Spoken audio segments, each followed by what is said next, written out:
Chinese net users aren't slow to voice their opinions on issues that matter to them, so as usual we start off the show with a selection of top trending online comments we've picked from just a few of China's most popular web portals. First today, this comment which comes from Sina.com and says, "Of course China won't owe any money to the UN.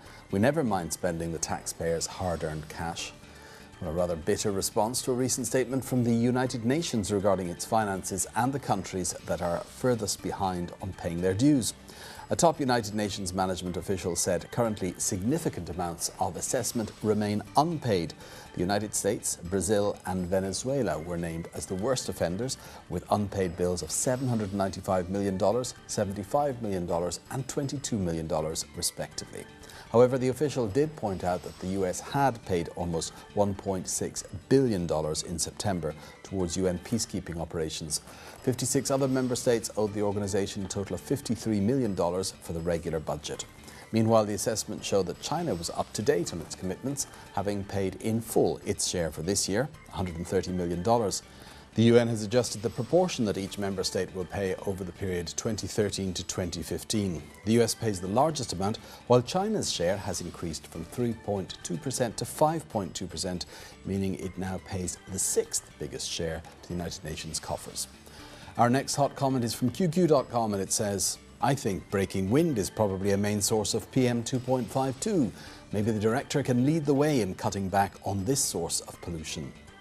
Well, a more humorous comment from this poster called BTY concerning a rather widely derided statement issued by a top-level Beijing city official this time, one Zhao Huimin. He's the director of Beijing's Foreign Affairs Office, explaining why the city's pollution index and particularly the levels of the tiny but more dangerous PM 2.5 particles had soared over recent days.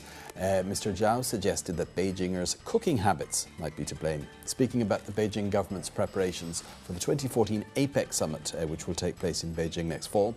Zhao Huimin said people who cook at home greatly contribute to the emission of PM 2.5 pollution. This comment wasn't the only satirical response to Zhao's remarks. Other net users wondered, ironically, if a lottery system would be set up as it was for car use during the 2008 Olympic Games, allowing families only to cook on odd or even numbered days. Earlier this year, another form of cooking, barbecues, were accused of exacerbating smog in the city. The city's cars and factories in the greater Beijing area generally contribute the lion's share of Beijing's air pollution.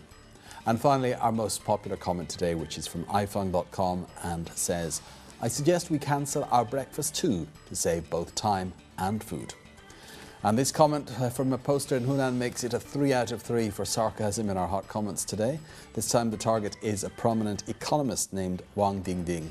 Now, writing online recently, he calculated the economic loss caused by China's longer annual vacation periods was about 200 billion yuan. That's coming to about 33 billion US dollars, because about 200 million young people, he said, spent their holiday time travelling instead of working. Wang claims the economic loss is not a matter of the actual vacation days. He says low efficiency and psychological adjustment before and after the holidays also have an effect. He added that the loss would be even greater if extra wear and tear on infrastructure and scenic spots and environmental pollution due to tourism over the long holidays were taken into account as well. Wang's suggestion was to abolish the longer 3-day holiday periods, but this was quite understandably questioned by many people online, with some joking that sleeping and eating each day also wastes time and should also perhaps be abolished. Currently, China only has 2 of these long holiday periods each year, one for the Spring Festival in January or February and one for the National Day at the beginning of October. While there are only 3 days of leave, they're actually lengthened to 7 days off by adjusting the weekends around them. Well, those are just some of the comments making waves here in China these days. Coming up next on China Take, Typhoon Fito brings floods and misery to Zhejiang province.